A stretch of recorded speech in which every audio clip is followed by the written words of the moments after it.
거실에서 미영이 울부짖으며 소리친다. 그럼 저희는 어떻게 되는 거예요? 집이 경매로 넘어가는데.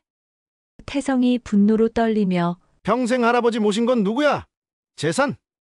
내가 할아버지한테 뭘 해줬는데 권리를 따져? 미영 눈물을 흘리며 아빠는 저를 딸로 안 보시는 거네요. 그럼 우리한테는 아무것도 안 주시는 거예요? 정말 아무것도? 아버지의 비밀이 드러나는 순간 이 가족에게 무슨 일이 벌어졌을까요?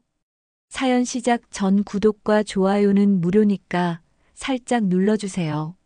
그럼 오늘 하루 행운이 찾아올 거예요. 끝까지 보시고 공감하셨다면 댓글로 남겨주시고 여러분 사연도 공유 부탁드립니다. 자, 그럼 오늘의 드라마 속으로 함께 들어가 볼까요? 늦가을의 차가운 바람이 묘지를 휘감고 있었습니다. 70대 아버지의 장례를 마친 지 3일째, 김태성은 무덤 앞에 무릎을 꿇고 앉아 있었습니다. 60대가 된 그의 얼굴에는 깊은 주름과 함께 평생의 피로가 고스란히 새겨져 있었죠. 손등에 튀어나온 핏줄들이 나이를 말해주고 있었고, 거칠어진 손바닥은 수십 년간 부모를 모시며 살아온 세월의 증거였습니다. 장례식은 조촐했습니다. 가난한 농부의 마지막이었으니까요. 동네 사람들이 몇 명 와주었고, 멀리 서울에 사는 형제들도 얼굴을 비쳤습니다. 하지만 정작 아버지를 평생 모신 건 태성이었죠. 이틀간 이어진 장례 절차 내내 태성은 상주로서 모든 일을 처리했습니다. 빈소를 지키고 조문객들을 맞이하고 발인을 준비하는 일까지 말입니다. 형님, 고생 많으셨어요. 서울에서 내려온 둘째 태준이 태성의 어깨를 토닥였습니다. 이제라도 좀 쉬셔야죠. 태준은 대학을 졸업하고 서울에서 회사를 다니며 잘 살고 있었습니다. 가끔 명절에만 내려와서 용돈을 드리고 가는 게 전부였죠. 셋째 태민도 마찬가지였습니다. 부산에서 사업을 하며 바쁘다는 핑계로 자주 오지 못했습니다. 괜찮다. 내 일이니까. 태성은 담담하게 대답했습니다. 서운함이 없었다면 거짓말이겠지만 이미 오래전부터 혼자서 부모를 모실 각오를 했던 터였습니다. 형제들이 각자의 삶을 사는 동안 태성만은 고향을 떠날 수 없었습니다. 묘비에 새겨진 아버지의 이름을 손으로 어루만지며 태성은 과거를 되돌아봤습니다. 20살 때였습니다. 서울의 한 대기업에서 입사 제안이 왔었죠. 당시로서는 꽤 괜찮은 조건이었습니다. 동기들이 부러워할 만한 기회였습니다. 하지만 아버지는 몸이 좋지 않으셨고 어머니는 당뇨로 고생하고 계셨습니다. 태성아, 장남이 부모를 버리고 어디를 가느냐. 아버지의 말씀은 무거웠습니다. 그 말씀 뒤에는 간절함이 숨어 있었죠. 늙어가는 부모에게 장남은 의지할 수 있는 유일한 버팀목이었으니까요. 태성은 고민 끝에 그 기회를 포기했습니다. 대신 동네 농협에 취직했습니다. 월급은 적었지만 집에서 가까웠고 부모님을 돌볼 수 있었죠. 결혼도 늦었습니다. 20대 후반이 되자 주변에서 결혼 얘기가 나오기 시작했지만 태성에게는 그럴 여유가 없었습니다. 부모님 병원비와 생활비로 월급이 모자랐고 결혼 준비를 할 경제적 여력이 없었습니다. 연애할 시간도 마음의 여유도 없었죠. 30대가 되어서야 첫 연애를 했습니다. 동네 초등학교 선생님이었던 연희와 만났죠. 연희는 태성의 효심을 이해해 주었습니다. 시부모를 모시는 것도 당연하다고 생각했고 가난한 살림살이도 문제없다고 했습니다. 사랑하면 이런 것쯤이야 문제가 되지 않아요라며 환하게 웃던 연희의 모습이 지금도 생생합니다. 하지만 결혼 준비 과정은 순탄하지 않았습니다. 혼수며 예단이며 모든 것을 태성이 준비해야 했는데 그 돈을 마련하기 위해 밤늦게까지 부업을 했습니다. 농업 일을 마치고 나면 동네 공사장에서 막노동을 했고 주말에는 남의 논밭일을 도와주며 품삯을 벌었습니다. 마흔이 되어서야 겨우 결혼식을 올렸습니다. 신혼여행도 제주도로 2박 3일이 전부였죠. 돌아오자마자 다시 부모님을 모시는 일상이 시작됐습니다. 연희는 불평 한 번 하지 않고 시부모를 정성껏 모셨습니다. 새벽에 일어나 시아버지의 약을 챙기고 시어머니의 식사를 준비했죠. 아버지는 과묵한 농부였습니다. 척박한 땅을 일구며 자식들을 키우셨죠. 말씀이 적으셨지만 자식들에 대한 사랑만큼은 깊으셨습니다. 특히 태성에게는 더욱 각별했습니다. 태성아, 내가 있어서 든든하다는 말씀을 자주 하셨죠. 그 말씀이 태성에게는 큰 위안이었지만 동시에 무거운 책임감이기도 했습니다.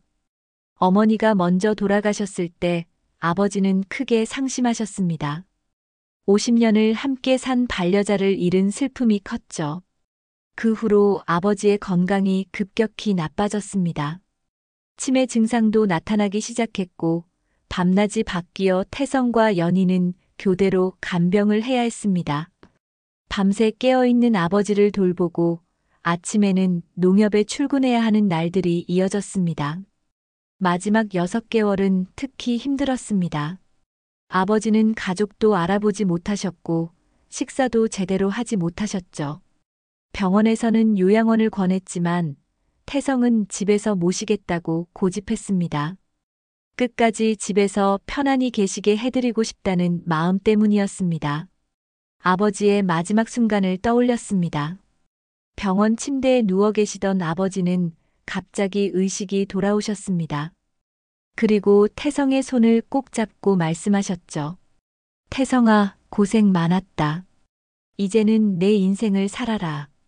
그 말씀이 아버지의 마지막 유언이었습니다. 이제야 저도 자유로워졌습니다. 태성은 중얼거렸습니다. 하지만 그 자유라는 말에는 묘한 공허함이 담겨 있었죠. 60대가 된 지금 과연 무엇을 할 수 있을까요? 평생을 부모님을 모시는 일에 바쳐온 그에게 남은 건 무엇일까요? 태성은 아버지 묘 앞에서 오랫동안 앉아 있었습니다. 차가운 바람이 뺨을 스쳤지만 일어설 생각을 하지 못했습니다. 이곳에서만큼은 아직도 아버지와 함께 있는 것 같았으니까요. 해가 기울어가고 있었습니다. 태성은 천천히 일어나 아버지 묘비를 한 번 더 쓰다듬었습니다. 아버지, 편히 쉬세요. 아버지의 장례를 마치고 일주일이 지났습니다. 태성의 집 거실에는 조문객들이 두고 간 부조금 봉투들이 식탁 위에 가지런히 놓여 있었습니다. 연희는 하나하나 정리하며 장부에 기록하고 있었죠. 검은색 볼펜으로 정성스럽게 적어 내려가는 모습에서 시집살이 40년의 세월이 느껴졌습니다. 창밖으로는 가을 햇살이 스며들고 있었지만 집안 분위기는 여전히 무거웠습니다. 40대 딸 김미영이 친정에 들렀습니다. 서울에서 살고 있는 미영은 결혼 후 1년에 두세 번 정도만 내려왔는데 할아버지 장례 이후로는 유독 자주 얼굴을 보이고 있었습니다. 평소 같으면 명절이나 제삿날에만 오던 미영이 이렇게 자주 오는 것이 연희에게는 의아했습니다. 엄마, 아빠는 어디 가셨어요? 미영이 물었습니다. 연희는 고개를 들어 대답했죠. 또 할아버지 산소에 가셨어. 요즘 매일같이 가시더라고. 미영은 소파에 앉으며 한숨을 쉬었습니다. 아빠도 참, 이제 좀 쉬셔야 할 텐데. 평생 할아버지 모시느라 고생하셨는데. 연희는 미영을 바라보며 복잡한 표정을 지었습니다. 미영이 자주 오는 이유를 짐작하고 있었거든요.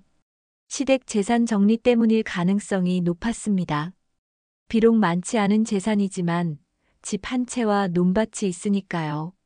최근 들어 그 일대가 개발 예정지로 지정되면서 땅값이 많이 올랐다는 소문도 돌고 있었습니다. 그런데 엄마 미영이 조심스럽게 말을 꺼냈습니다. 할아버지가 혹시 유언장 같은 거라도 남기셨을까요? 아니면 재산 정리에 대한 말씀 같은 거요. 연희는 손을 멈추고 미영을 쳐다봤습니다. 역시 그런 얘기가 나왔네요. 글쎄, 내 아버지한테 물어봐야겠지만 특별한 말씀은 없으셨던 것 같은데. 미영은 약간 아쉬운 듯한 표정을 지었습니다. 할아버지 재산이 얼마나 될까요? 집하고 땅 말이에요. 요즘 부동산 시세가 많이 올랐다고 하던데. 연희는 불편한 기색을 감추지 못했습니다. 시아버지가 돌아가신 지 일주일밖에 안 됐는데 벌써 재산 얘기를 하다니요. 미영아, 그런 얘기는 너무 성급하지 않니? 할아버지가 돌아가신 지 얼마나 됐다고. 연희의 목소리에는 약간의 꾸짖음이 섞여 있었습니다. 하지만 미영은 자신의 처지를 설명하기 시작했습니다. 엄마도 아시잖아요. 우리 형편이 어떤지. 남편이 사업 실패하고 나서 정말 힘들어요. 미영의 남편은 2년 전 치킨 프랜차이즈 사업에 뛰어들었다가 크게 실패했습니다. 가게 보증금과 인테리어비로 들어간 돈만 5천만 원이 넘었는데 6개월 만에 문을 닫게 됐죠. 그 빚이 아직도 남아있어서 매달 이자만 내기도 벅찬 상황이었습니다. 게다가 아이들 학원비며 생활비까지 감당하기 어려워 미영도 파트타임 일을 시작했습니다. 아, 엄마도 참. 저도 그런 뜻이 아니에요. 그냥 궁금해서요. 미영이 변명했지만 연희는 이미 미영의 속마음을 알고 있었습니다. 경제적으로 어려워진 상황에서 친정 재산에 기대를 걸고 있는 것이 분명했습니다. 이때 현관문이 열리며 태성이 들어왔습니다. 얼굴에는 여전히 슬픔이 묻어 있었지만 예전보다는 조금 나아 보였습니다. 손에는 성묘할 때 가져간 과일 봉지가 들려 있었죠. 미영이가 왔네. 태성은 딸을 보며 반갑게 인사했습니다. 아빠, 오늘도 할아버지 산소에 다녀오셨어요? 미영이 물었습니다. 응, 성묘하고 왔다. 벌초도 다시 해주고. 태성은 소파에 앉으며 깊은 숨을 내쉬었습니다. 아직도 아버지가 돌아가셨다는 현실이 실감나지 않았습니다. 미영은 이 기회에 궁금했던 것을 물어보기로 했습니다. 아빠, 할아버지가 혹시 유언이나 그런 거 남기신 게 있어요? 태성은 고개를 저었습니다. 특별한 건 없었어. 마지막에 이제는 내 인생을 살아라고 하신 게 전부야. 미영은 계속해서 물었습니다. 그럼 할아버지 재산은 어떻게 되는 거예요? 법적으로는 아빠가 다 상속받는 건가요? 태성은 딸의 질문에 당황했습니다. 아버지가 돌아가신 지 얼마 안 됐는데 벌써 상속 얘기를 하다니요. 미영아, 그런 얘기는 좀 나중에 하자. 아직 마음의 준비가 안 됐어. 하지만 미영은 포기하지 않았습니다. 아빠도 나이가 있으시잖아요. 미리미리 정리해 두시는 게 좋지 않을까요? 나중에 복잡해질 수도 있고요. 연희는 이런 대화가 불편해서 자리를 피하려 했지만 미영이 계속 얘기를 이어갔습니다. 할아버지 집 시세가 요즘 얼마나 될까요? 그리고 논밭도 개발 예정지라고 하던데 보상금이 꽤 나올 거라고 하더라고요. 미영의 말을 들으며 태성은 점점 불쾌해졌습니다. 평생을 부모님을 모시며 살아온 자신에게 이런 얘기를 하다니요. 미영아, 아빠 마음을 좀 헤아려 줘. 할아버지 생각하면 아직도 눈물이 나는데 벌써 재산 얘기를 하니 마음이 착잡하다. 태성의 목소리에는 서운함이 묻어 있었습니다. 자신이 평생 부모를 모신 것이 당연한 듯 여겨지는 것 같아서 마음이 아팠습니다. 미영은 아버지의 말을 듣고 잠시 조용해졌습니다. 하지만 경제적인 압박감이 워낙 컸기 때문에 쉽게 포기할 수 없었죠. 아빠, 저도 할아버지 생각하면 슬퍼요. 하지만 현실적인 문제도 있잖아요. 대출 이자며 아이들 교육비며. 정말 막막해요. 태성은 딸의 사정을 모르는 바가 아니었습니다. 하지만 그렇다고 해서 아버지 재산을 함부로 처분할 수는 없었습니다. 무엇보다 아버지에 대한 그리움과 죄송함이 먼저였거든요. 미영아, 좀 더 기다려줘. 아빠도 정리할 시간이 필요해. 연희가 끼어들었습니다. 자, 이제 그만하고 저녁이나 같이 먹을까? 미영이 좋아하는 된장찌개 끓였어. 하지만 거실의 공기는 이미 무거워져 있었습니다. 태성은 자신이 평생 헌신한 것에 대해 의문을 갖기 시작했고, 미영은 경제적인 어려움 때문에 초조했으며, 연희는 이런 상황이 더 악화될까봐 걱정하고 있었습니다. 아버지가 돌아가신 지 보름이 지났습니다. 태성은 오늘도 어김없이 아버지 묘소를 찾았습니다. 손에는 아버지가 좋아하시던 막걸리 한 병과 마른 오징어를 들고 있었죠. 가을 햇살이 따스하게 내리쬐는 오후였지만 묘지의 분위기는 여전히 쓸쓸했습니다. 아버지, 오늘도 왔습니다. 태성은 묘비 앞에 무릎을 꿇고 안주를 정성스럽게 차렸습니다. 막걸리를 따르며 혼잣말을 했죠. 미영이가 자꾸 재산 얘기를 해서 마음이 무겁습니다. 아버지라면 어떻게 하셨을까요? 바람이 불어와 나뭇잎들이 바스락거렸습니다. 태성은 그 소리를 아버지의 대답인 양귀 기울였죠. 평생을 이곳 고향에서 살면서도 아버지와 깊은 대화를 나눈 기억이 별로 없었습니다. 아버지는 과묵한 분이셨거든요. 농사일과 가족을 위해 묵묵히 일하시는 모습만 기억에 남아 있었습니다. 아버지도 참 힘드셨을 거예요. 가난한 집안에 자식들 많고. 태성은 막걸리를 한 모금 마시며 계속 말했습니다. 저는 아버지처럼 살았다고 생각했는데 과연 그게 맞는 건지 모르겠습니다. 이때 멀리서 누군가 걸어오는 소리가 들렸습니다. 태성은 고개를 돌려봤죠. 허름한 작업복을 입은 70대 정도의 노인이 지팡이를 짚고 천천히 다가오고 있었습니다. 낡은 운동화에 때 묻은 모자를 쓴 모습이 초라해 보였죠. 태성은 처음 보는 얼굴이라 신경 쓰지 않고 다시 아버지 묘를 바라봤습니다. 그런데 그 노인이 점점 가까이 오더니 태성이 앉아 있는 바로 그 묘 앞으로 걸어왔습니다. 태성은 이상하다는 생각이 들어 노인을 쳐다봤죠.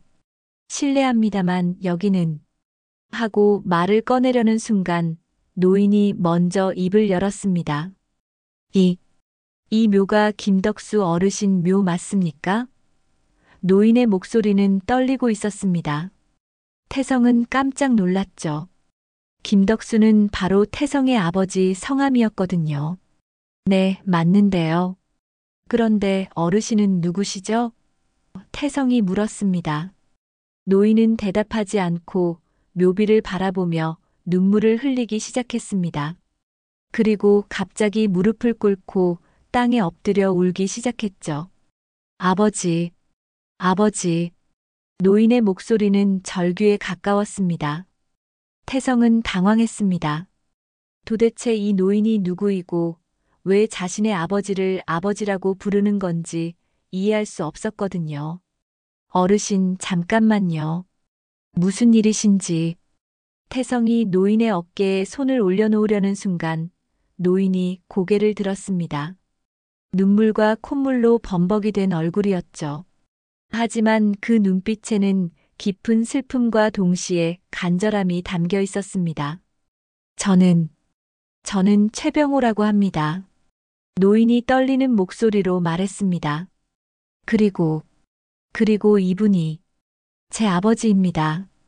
태성은 귀를 의심했습니다. 무슨 소리인지 도무지 이해할 수 없었거든요. 무슨 말씀을 하시는 건가요? 제가 이분의 아들인데.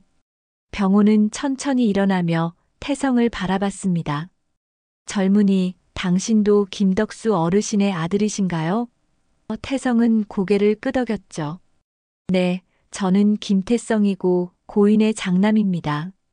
그러자 병호의 얼굴에 복잡한 표정이 스쳤습니다. 장남. 병호는 그 말을 되뇌며 쓴웃음을 지었습니다. 제가 진짜 장남입니다. 태성은 기가 막혔습니다. 이 노인이 정신에 문제가 있는 건 아닌지 의심스러웠죠. 어르신, 농담은 그만하시고요. 여기는 제 아버지 묘소입니다. 하지만 병호는 진지한 표정으로 계속 말했습니다.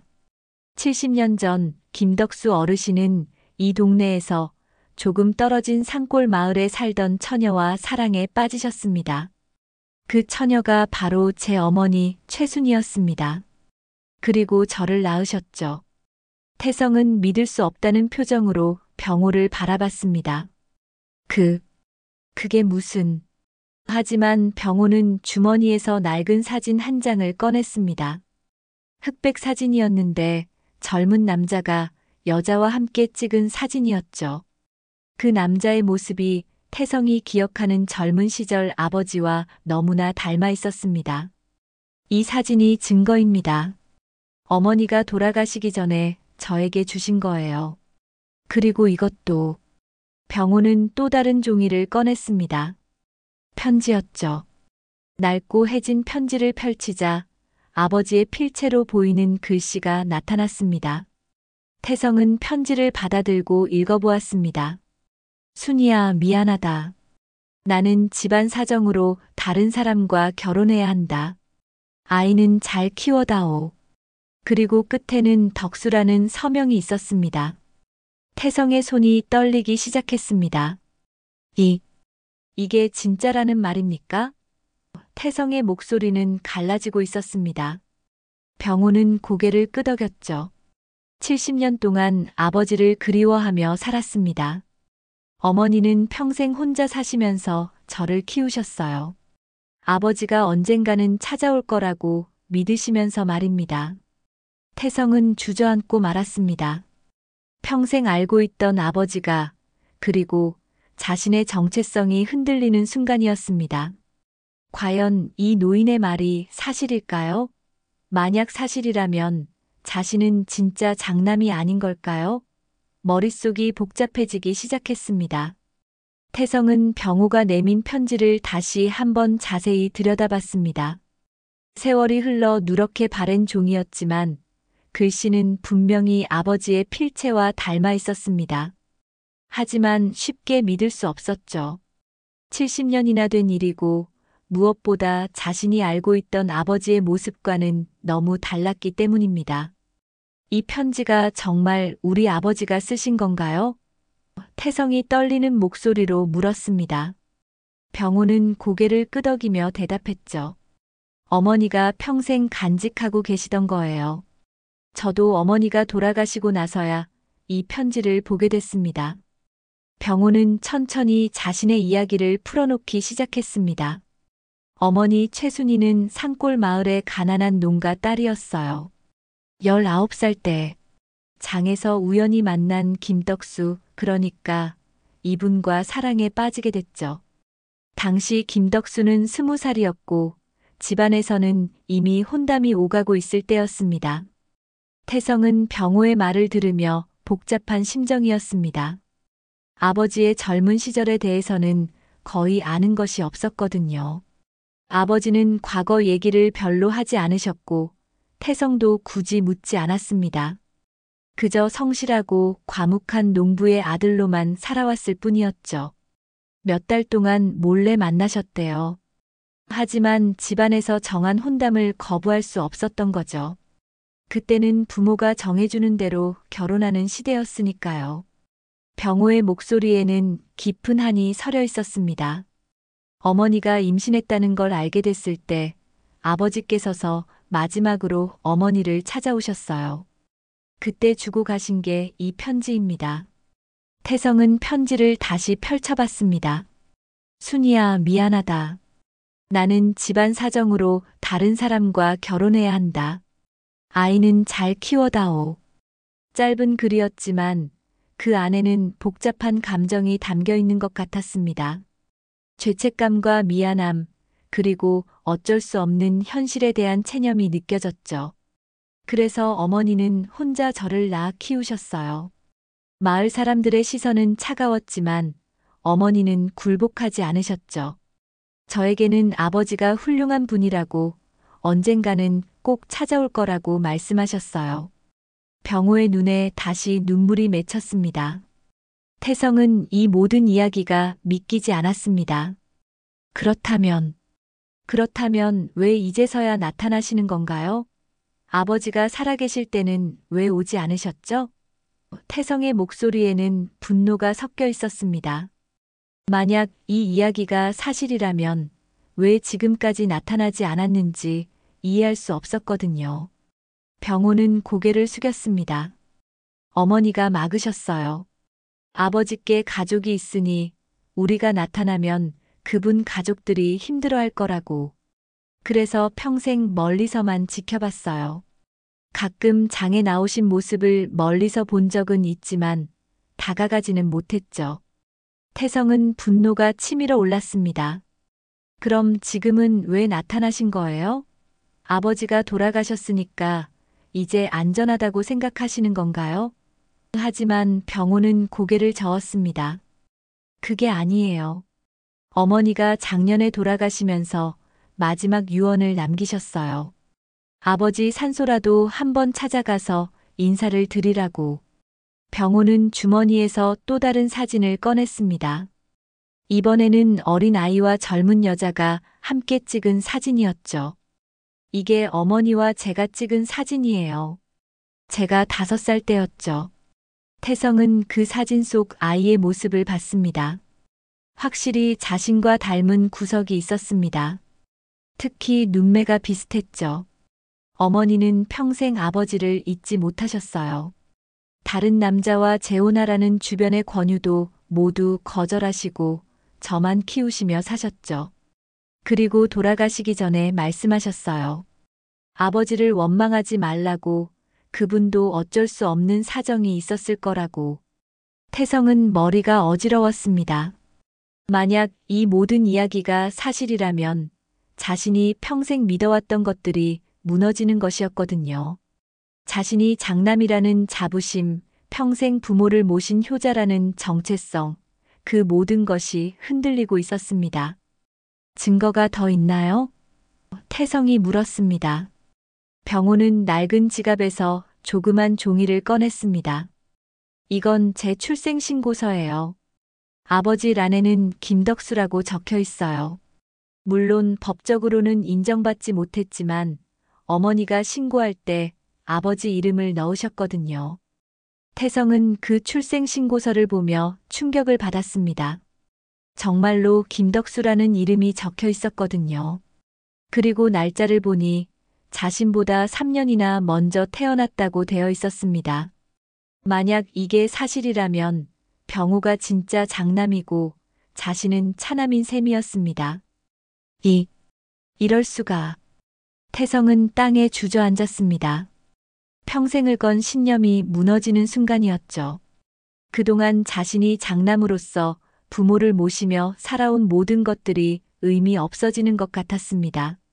아니, 의미가 없는 게 아니라 자신의 정체성 자체가 흔들리고 있었습니다. 병호는 태성의 어깨에 손을 올렸습니다. 젊은이 아니, 태성 씨, 저는 당신을 원망하거나 뭔가를 빼앗으려고 온 게 아니에요. 그냥 아버지께 인사를 드리고 싶어서 온 거예요. 70년 동안 못다한 인사를 말이에요. 하지만 태성은 혼란스러웠습니다. 과연 이 노인의 말을 믿어야 할까요? 그리고 만약 사실이라면 이 사실을 가족들에게 어떻게 말해야 할까요? 머릿속이 복잡해지기만 했습니다. 태성은 집으로 돌아가는 길이 한없이 무겁게 느껴졌습니다. 병호와 헤어지면서 그의 연락처를 받아두었지만 마음은 여전히 혼란스러웠죠. 과연 가족들에게 이 사실을 말해야 할까요? 아니면 혼자서만 간직하고 살아야 할까요? 집 앞에 도착했을 때 태성은 한참을 망설이다가 현관문을 열었습니다. 거실에는 연희와 미영이 앉아 있었습니다.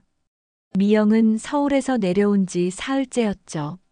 남편의 사업 실패로 경제적 어려움이 커지면서 친정 재산에 대한 관심이 더욱 높아진 상태였습니다. 아빠, 늦으셨네요. 또 할아버지 산소에 다녀오셨어요? 미영이 물었습니다. 태성은 힘없이 대답하며 소파에 앉았습니다. 평소와 다른 아버지의 모습을 본 연희가 걱정스럽게 물었죠. 여보, 무슨 일 있어요? 얼굴이 안 좋아 보이는데. 태성은 어떻게 대답해야 할지 몰랐습니다. 병호의 이야기가 계속 머릿속을 맴돌고 있었거든요. 아, 그냥 좀 피곤해서 그래. 태성이 대충 넘어가려 했지만 미영은 다른 관심사가 있었습니다. 아빠, 오늘 부동산 중개업소에서 전화 왔어요. 할아버지 집 시세 문의하는 거였는데 요즘 이 동네 땅값이 많이 올랐대요. 미영의 눈빛이 반짝였습니다. 태성은 딸의 말에 불쾌감을 느꼈습니다. 미영아, 아직 할아버지가 돌아가신 지 얼마나 됐다고 벌써 그런 얘기를 하니? 하지만 미영은 포기하지 않았습니다. 아빠, 현실적으로 생각해 보세요. 저희도 정말 어려워요. 빚이 너무 많아서 이자도 감당하기 힘들어요. 연희가 끼어들었습니다. 미영아, 내 아빠 기분이 안 좋아 보이니까 그런 얘기는 나중에 하자. 하지만 미영은 계속 말했습니다. 엄마, 나중에는 언제예요? 할아버지 재산 정리도 해야 하고 상속 문제도 있잖아요. 법적으로는 아빠가 다 받으시는 거 맞죠?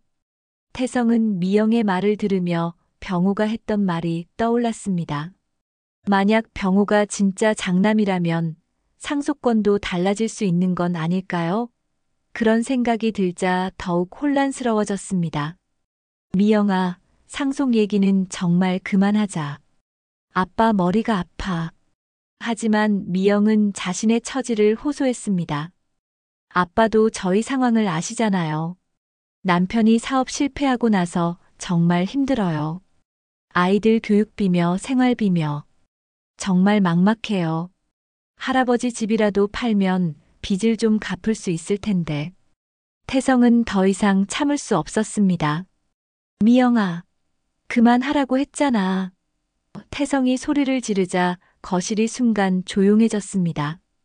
평소 온화했던 아버지가 이렇게 화를 내는 모습을 본 적이 없었거든요. 연희도 놀란 표정이었고 미영도 당황했습니다. 아빠, 왜 그러세요? 저희 형편도 생각해 주세요. 미영이 서운하다는 듯이 말했습니다. 하지만 태성은 병호의 이야기 때문에 더욱 예민한 상태였죠. 형편? 평생 할아버지 할머니 모신 건 누구야? 내가 서울 가서 편하게 살 때 누가 간병했는데? 미영도 감정이 격해졌습니다. 그렇다고 해서 재산을 아빠 혼자 다 가져야 하나요? 저도 할아버지 손녀인데 권리가 있는 거 아니에요? 태성은 딸의 말에 더욱 화가 났습니다. 권리? 내가 할아버지한테 뭘 해줬는데 권리를 따져? 연희가 중재하려 했습니다. 자, 둘 다 진정하세요. 이런 식으로 싸우면 할아버지가 슬퍼하실 거예요. 하지만 미영은 이미 울먹이고 있었습니다. 아빠는 저를 딸로 안 보시는 거네요. 어려울 때 도와달라고 하는 것도 잘못인가요? 태성은 딸의 눈물을 보며 마음이 복잡해졌습니다. 미영의 어려운 처지를 모르는 바가 아니었거든요. 하지만 병호의 존재 때문에 모든 것이 불확실해진 상황에서 성급하게 재산 처분을 할 수는 없었습니다. 미영아, 아빠가 너를 안 도와주려는 게 아니야. 그런데 지금은 좀 복잡한 상황이라서. 무슨 복잡한 상황이요? 미영이 물었습니다. 태성은 병호의 이야기를 해야 할지 고민했습니다. 하지만 아직 확실하지 않은 상황에서 가족들을 더 혼란스럽게 만들고 싶지 않았죠. 그냥 아직 마음의 정리가 안 됐다는 얘기야. 미영은 아버지의 대답에 실망했습니다. 아빠, 정말 실망이에요. 저희가 이렇게 어려운데도 도와주실 생각을 안 하시네요. 그리고 일어나서 방으로 들어가 버렸습니다. 거실에는 태성과 연희만 남게 되었죠. 연희가 남편에게 다가왔습니다. 여보, 정말 무슨 일 있는 거 아니에요? 평소 같으면 미영이 얘기를 들어주셨을 텐데. 태성은 연희의 걱정스러운 시선을 피했습니다. 아니야, 그냥 요즘 컨디션이 안 좋아서 그래. 하지만 연희는 남편을 30년 가까이 지켜본 사람이었습니다. 뭔가 다른 문제가 있다는 걸 직감했죠. 여보, 나한테는 말할 수 없어요? 혼자 끙끙 앓지 말고. 태성은 아내의 따뜻한 말에 마음이 흔들렸습니다. 하지만 아직은 말할 때가 아니라는 생각이 들었습니다. 연희야, 조금만 시간을 줘. 내가 정리가 되면 얘기할게. 태성의 말에 연희는 더 이상 묻지 않았습니다. 하지만 마음속으로는 걱정이 커져만 갔죠. 남편에게 무슨 일이 생긴 건지, 그리고 미영이의 재산 문제는 어떻게 해결해야 할지. 그날 밤 태성은 잠을 이루지 못했습니다. 병호의 이야기가 사실이라면 자신의 정체성뿐만 아니라 가족의 운명도 바뀔 수 있었거든요. 과연 어떻게 해야 할까요? 병호를 다시 만나서 더 자세한 이야기를 들어봐야 할까요? 아니면 이 모든 것을 없었던 일로 해야 할까요? 태성의 머릿속은 온통 복잡한 생각들로 가득했습니다. 며칠간 잠 못 이루는 밤을 보낸 태성은 결국 병호에게 전화를 걸었습니다. 더 이상 혼자서는 이 문제를 감당할 수 없다는 생각이 들었거든요. 병호 씨, 저 태성입니다. 혹시 시간 되시면 한 번 더 만날 수 있을까요? 병호는 기다렸다는 듯이 대답했습니다. 물론이죠. 어디서 만날까요? 태성은 집 근처 조용한 찻집을 제안했습니다. 가족들 모르게 만날 수 있는 곳이 필요했거든요. 약속 시간에 찻집에 도착한 태성은 이미 와서 기다리고 있던 병호를 발견했습니다. 병호는 며칠 전보다 더 깔끔하게 차려입고 있었지만 여전히 초라한 모습이었죠. 오늘은 제대로 된 증거를 가져왔습니다. 병호가 가방에서 낡은 봉투를 꺼냈습니다. 그 안에는 더 많은 사진들과 서류들이 들어 있었죠. 이건 어머니가 평생 간직하신 것들이에요. 아버지와의 추억이 담긴 것들입니다. 태성은 사진들을 하나씩 들여다봤습니다. 젊은 시절 아버지의 모습이 선명하게 보였죠. 그리고 최순이라는 여인과 함께 찍은 사진들도 여러 장 있었습니다. 둘의 표정은 행복해 보였고 서로를 바라보는 눈빛에는 깊은 사랑이 담겨 있었습니다. 이건 어머니의 일기장이에요. 병호가 또 다른 물건을 꺼냈습니다. 어머니가 돌아가시기 전까지 쓰신 거예요. 여기에 김덕수 아버지지에 대한 이야기가 많이 나와요. 태성은 떨리는 손으로 일기장을 받았습니다. 세월의 흔적이 고스란히 묻어있는 낡은 공책이었죠. 일기를 펼쳐보니 한글과 한자가 섞인 글씨로 빼곡히 적혀 있었습니다. 덕수 씨가 보고 싶다. 우리 병호가 덕수 씨를 많이 닮았다. 언젠가는 아버지를 만날 수 있을까? 이런 내용들이 계속 이어졌습니다. 태성은 읽으면서 가슴이 먹먹해졌습니다. 어머니는 평생 아버지만 사랑하셨어요. 다른 남자와 재혼하라는 권유도 수없이 받으셨지만 끝까지 거절하셨죠. 저 때문에 고생하시면서도 한 번도 원망하지 않으셨어요. 병호의 목소리에는 어머니에 대한 그리움이 가득했습니다. 태성은 일기를 읽으면서 점점 병호의 말을 믿게 되었습니다. 이 모든 것을 꾸며낼 수는 없었거든요. 특히 일기에 나오는 세세한 내용들과 아버지의 특징들이 너무나 정확했습니다. 아버지가 정말 그런 과거가 있으셨군요. 태성 씨도 이제 믿으시는 건가요? 병호가 조심스럽게 물었습니다. 태성은 고개를 끄덕였죠. 네, 이 정도 증거라면. 하지만 아직도 믿기지 않는 부분이 있어요. 우리 아버지는 그런 분이 아니라고 생각했거든요. 병호는 이해한다는 표정을 지었습니다. 저도 처음에는 어머니 말씀을 믿지 않았어요. 어떻게 그런 일이 있을 수 있나 싶었죠. 하지만 어머니가 거짓말하실 이유가 없었고 무엇보다 이 모든 증거들이 있으니까요. 태성은 병호에게 물었습니다. 그럼 병호 씨는 지금까지 어떻게 사셨나요? 직업은 뭐고 가족은 있으신가요? 병호는 쓴웃음을 지었습니다. 별로 자랑할 게 없어요. 어릴 때부터 농사일 도와드리다가 나중에는 공사장에서 막노동했죠. 결혼은 했지만 아내가 일찍 세상을 떠났어요. 자식은 있나요? 태성이 물었습니다. 아들 하나 있어요. 하지만 연락을 끊은 지 오래됐어요. 제가 너무 가난하게 살아서 아들이 창피해 하더라고요. 병호의 말에는 깊은 슬픔이 담겨 있었습니다. 태성은 병호의 인생이 얼마나 고단했을지 짐작할 수 있었습니다. 그런데 태성 씨, 저는 정말 아무것도 바라지 않아요. 재산이나 그런 거 말이에요. 그냥 형제라고 불러주시면 그것만으로도 좋게요. 병호의 말을 들으며 태성은 복잡한 감정에 휩싸였습니다. 이 노인이 진짜 형이라면 자신은 평생 동안 잘못 살아온 건 아닐까요? 병호 씨, 아니, 형님. 태성이 조심스럽게 말했습니다. 이 사실을 제 가족들에게 말해도 될까요?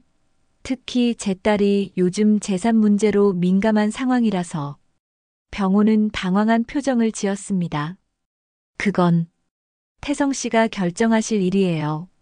저는 상관없어요. 태성은 집으로 돌아가는 길에 깊은 고민에 빠졌습니다. 과연 가족들에게 이 사실을 말해야 할까요? 특히 미영은 재산 문제로 예민한 상태인데 이 사실을 알게 되면 어떤 반응을 보일까요? 그리고 연희는 어떻게 받아들일까요? 집에 도착했을 때 거실에서는 미영과 연희가 심각한 표정으로 대화하고 있었습니다. 아빠 오셨네요. 미영이 태성을 보며 말했습니다.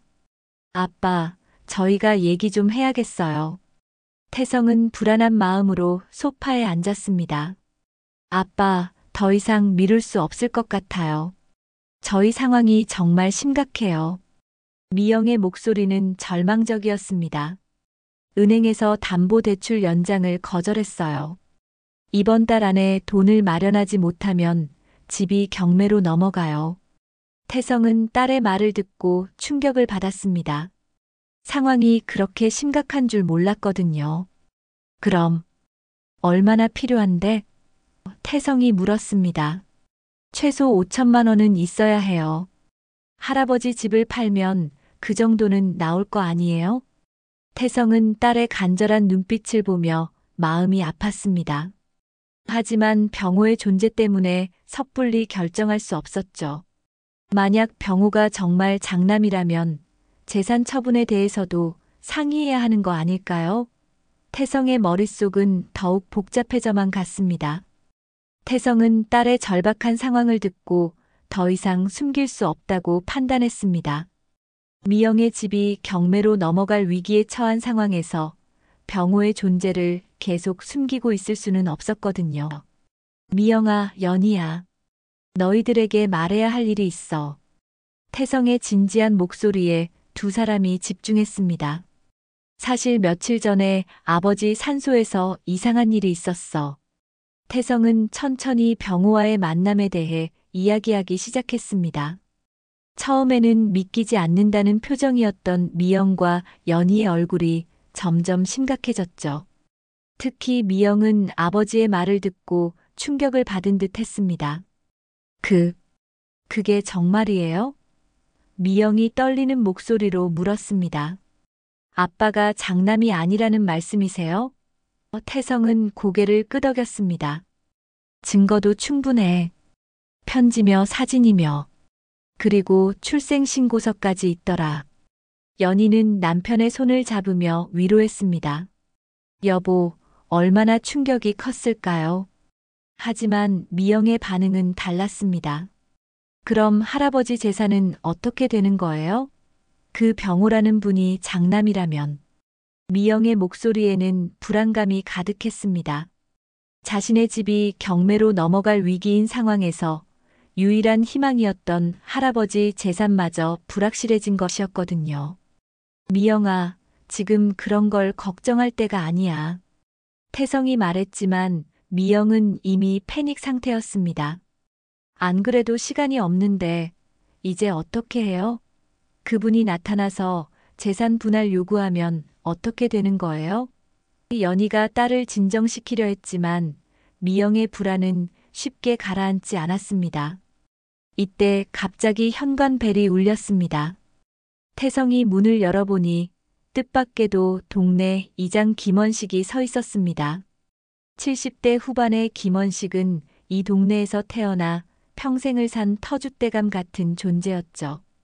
태성아, 잠깐 얘기 좀 할 수 있을까? 김원식의 표정이 심상치 않았습니다. 이장님, 무슨 일이세요? 태성이 물었습니다. 김원식은 거실로 들어와 소파에 앉으며 한숨을 쉬었습니다. 오늘 최병호라는 노인이 나를 찾아왔어. 내 아버지에 대한 얘기를 하더라고. 태성은 깜짝 놀랐습니다. 병호가 이장을 찾아간 이유가 무엇일까요? 그분이 뭐라고 하던가요? 연희가 조심스럽게 물었습니다. 김원식은 복잡한 표정을 지으며 말했습니다. 사실을 확인해 달라고 하더라고. 자기가 김덕수의 아들이 맞는지 말이야. 태성은 가슴이 두근거렸습니다.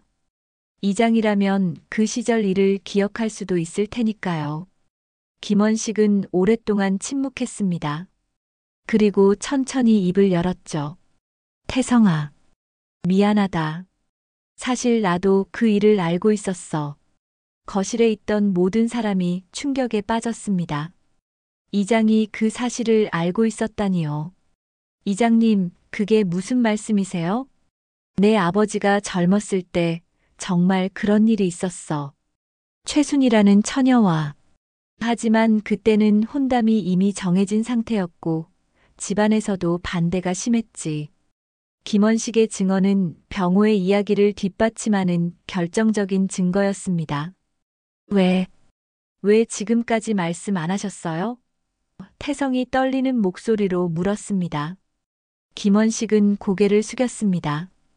내 아버지가 부탁했거든. 절대 발설하지 말라고. 가족들이 상처받을까봐 그랬던 것 같아. 태성은 아버지의 마음을 이해할 수 있었습니다. 평생을 그 비밀을 안고 사셨던 것이었죠. 미영이 갑자기 일어났습니다. 그럼 정말 그분이 장남이라는 말씀이세요? 할아버지 재산은 어떻게 되는 거예요? 김원식은 미영의 반응을 보며 안타까운 표정을 지었습니다. 법적으로는 복잡한 문제야. 하지만 도덕적으로는. 김원식이 말을 멈췄습니다. 이장님, 계속 말씀해 주세요. 태성이 간청했습니다. 김원식은 깊은 숨을 내쉬며 말했습니다. 최병호가 정말 내 아버지의 첫째 아들이 맞아. 최순이가 임신했을 때 내 아버지가 얼마나 고민했는지 몰라. 하지만 집안 압력을 이기지 못했지. 그럼 아빠는 평생을 거짓말 속에서 사신 거예요? 연희가 물었습니다. 김원식은 고개를 저었습니다. 거짓말이라기보다는 어쩔 수 없는 선택이었어. 그 시대에는 집안이 정해준 대로 살아야 했거든. 하지만 마음속으로는 늘 미안해하셨지. 태성은 아버지의 마지막 말씀이 떠올랐습니다. 이제는 내 인생을 살아라고 하셨던 그 말씀이 새롭게 들렸습니다. 아버지도 평생을 남의 인생을 살아오신 것은 아니었을까요? 집안의 기대와 사회적 압력 때문에 자신의 진심을 숨기고 사셨던 것은 아닐까요? 이장님, 그럼 최병호 씨가 상속권을 주장하면 어떻게 되나요? 미영이 다시 물었습니다. 김원식은 난감한 표정을 지었습니다. 그건 법적인 문제라 내가 뭐라 할 수는 없어. 하지만 그 양반 성격을 보니 그런 걸 원하지는 않는 것 같더라고. 무슨 말씀이세요? 태성이 물었습니다.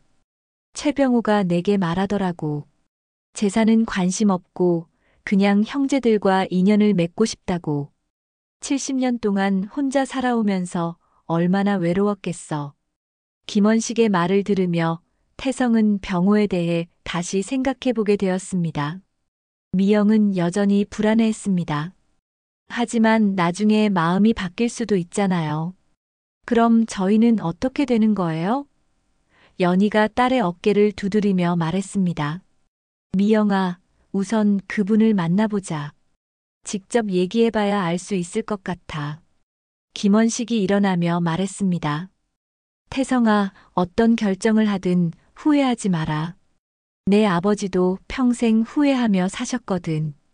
이제는 진실을 마주할 때가 된 것 같아. 이장이 떠나고 나서 거실에는 무거운 침묵이 흘렸습니다. 70년 동안 숨겨져 있던 진실이 드러나면서 이 가족의 운명도 새로운 국면을 맞게 된 것이었습니다. 이장의 증언 이후 3일이 지났습니다. 태성은 가족들과 상의한 끝에 병호를 집으로 초대하기로 결정했습니다. 이제 더 이상 피할 수 없는 상황이 되었거든요. 미영의 집이 경매로 넘어갈 위기도 임박했고 병호와의 관계도 정리해야 했습니다. 정말 오셔도 괜찮을까요? 전화를 받은 병호의 목소리는 떨리고 있었습니다. 70년 동안 꿈꿔왔던 순간이 드디어 다가온 것이었죠. 네, 형님. 이제 가족들이 모두 알았어요. 한번 제대로 얘기해보죠. 태성이 형님이라고 부르자 병호는 잠시 말을 잇지 못했습니다. 약속한 일요일 오후 병호가 태성의 집을 찾았습니다. 평소보다 더욱 단정하게 차려입은 모습이었지만 70년간의 세월이 만든 초라함은 감출 수 없었죠. 현관문을 열고 나온 태성과 눈이 마주쳤을 때 두 사람 모두 복잡한 감정에 휩싸였습니다. 어서 들어오세요. 태성이 병호를 거실로 안내했습니다. 연희는 정성껏 차린 음식을 내오며 인사했죠. 처음 뵙겠습니다. 태성이 아내 박연희입니다. 병호는 깍듯하게 인사를 받았습니다. 최병호입니다. 이렇게 불러주셔서 감사합니다. 미영은 소파 한쪽에 앉아 병호를 관찰하고 있었습니다. 확실히 아버지와 닮은 구석이 있었죠. 특히 눈매와 이마 라인이 비슷했습니다. 하지만 미영의 마음은 여전히 복잡했습니다. 이 노인 때문에 자신의 희망이 무너질 수도 있었거든요. 형님, 편하게 앉으세요. 태성이 말했지만 병호는 여전히 긴장한 모습이었습니다. 이렇게 가족들 앞에 앉아 있다니 꿈만 같습니다. 병호의 눈에 눈물이 맺혔죠. 70년 동안 그리워했던 가족의 품에 안긴 기분이었습니다. 연희가 먼저 입을 열었습니다. 병호 아버님, 그동안 얼마나 힘드셨을까요? 혼자서 모든 걸 감당하시느라. 병호는 연희의 따뜻한 말에 감동했습니다. 고맙습니다. 하지만 저는 아무것도 바라지 않아요. 그냥 이렇게 형제라고 불러주시는 것만으로도 충분해요. 미영이 조심스럽게 물었습니다. 그럼 할아버지 재산에 대해서는 어떻게 생각하세요? 병호는 미영의 질문을 예상했다는 듯이 대답했습니다. 재산이요? 저는 그런 거에 관심 없어요. 70년 동안 받지 못한 아버지의 사랑, 그리고 형제들의 정만 있으면 돼요. 하지만 미영은 쉽게 믿을 수 없었습니다. 하지만 법적으로는 권리가 있으시잖아요. 나중에 마음이 바뀌실 수도 있고. 병호는 미영의 걱정을 이해한다는 표정을 지었습니다. 그렇다면 문서로 약속해도 좋아요. 저는 정말 재산에는 관심이 없어요. 태성이 끼어들었습니다. 형님, 그러실 필요 없어요. 법적으로 형님이 장남이시니까 당연히 권리가 있으신 거죠. 하지만 병호는 고개를 저었습니다. 태성아, 평생을 부모님을 모신 건 너야. 그 공로를 누가 무시할 수 있겠어? 연희가 감동하며 말했습니다. 정말 훌륭한 분이세요. 이런 마음가짐을 가지신 분이라니. 병호는 쑥스러워하며 대답했습니다. 뭐요? 저는 그냥 가족이 있다는 것만으로도 행복해요. 이때 병호가 가방에서 무언가를 꺼냈습니다. 이건 어머니의 유품이에요. 평생 아버지를 그리워하시며 만드신 거예요. 그것은 손수 떠서 만든 스웨터였습니다. 낡고 해진 모습이었지만 정성이 고스란히 담겨 있었죠. 아버지 사이즈로 떠신 거예요. 언젠가 만나게 되면 입혀드리고 싶다고 하셨거든요. 병호의 말을 들으며 모든 사람이 숙연해졌습니다. 최순이라는 여인의 한평생이 그 스웨터에 고스란히 담겨 있는 것 같았습니다. 태성이 스웨터를 받아들며 말했습니다. 아버지 산소에 가서 함께 입혀드려요. 분명 좋아하실 거예요. 병호는 고맙다며 고개를 숙였습니다. 정말 고맙습니다.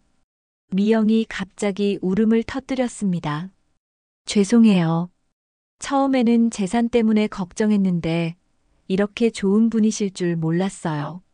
병호는 미영의 어깨를 두드리며 위로했습니다. 괜찮아요. 당연한 걱정이었어요. 저도 딸이 있었다면 같은 생각을 했을 거예요. 그런데 미영 씨 상황이 어렵다고 들었는데 제가 도울 방법은 없을까요? 병호의 말에 미영은 더욱 눈물을 흘렸습니다. 아니에요. 저희 일은 저희가 해결할게요. 하지만 병호는 포기하지 않았습니다. 사실 제가 조금 가진 게 있어요. 많지는 않지만 병호가 통장을 꺼내며 말했습니다. 평생 모은 돈이에요. 딸처럼 생각하고 써주세요. 미영은 당황했습니다. 그럴 수 없어요. 처음 만난 저희를 위해서 태성이 나섰습니다. 형님 고맙지만 그럴 수 없어요. 대신 우리가 진짜 가족이 되어서 서로 의지하며 살아가요. 병호는 태성의 말에 감동했습니다. 정말 꿈만 같아요. 연희가 제안했습니다. 그럼 이제부터 진짜 가족처럼 지내요. 명절 때마다 함께 모이고 아픈 일, 기쁜 일 함께 나누면서요. 병호는 고개를 끄덕이며 대답했습니다. 네, 그렇게 해요. 남은 인생이나마 진짜 가족으로 살아가요. 그날 저녁 태성과 병호는 함께 아버지 산소를 찾았습니다. 두 사람은 나란히 무릎을 꿇고 아버지께 인사를 드렸습니다. 아버지, 이제 모든 게 정리됐어요. 형님과 함께 아버지를 모시겠습니다. 태성의 말에 병호도 덧붙였습니다. 아버지, 70년 늦었지만 이제라도 아들로 인사드려요. 바람이 불어와 나뭇잎들을 흔들었습니다. 마치 아버지가 대답하시는 것 같았죠. 두 형제는 서로의 손을 잡고 묘비를 바라봤습니다. 70년간의 아픔과 그리움이 마침내 치유되는 순간이었습니다. 비록 늦었지만 진정한 가족의 의미를 깨닫게 된 소중한 시간이었습니다. 오늘 사연이 마음에 닿으셨다면 조용히 응원해 주세요. 구독과 좋아요는 무료지만 저에게는 큰 힘이 됩니다. 건강과 복 그리고 좋은 소식이 늘 함께 하시길 진심으로 바랍니다.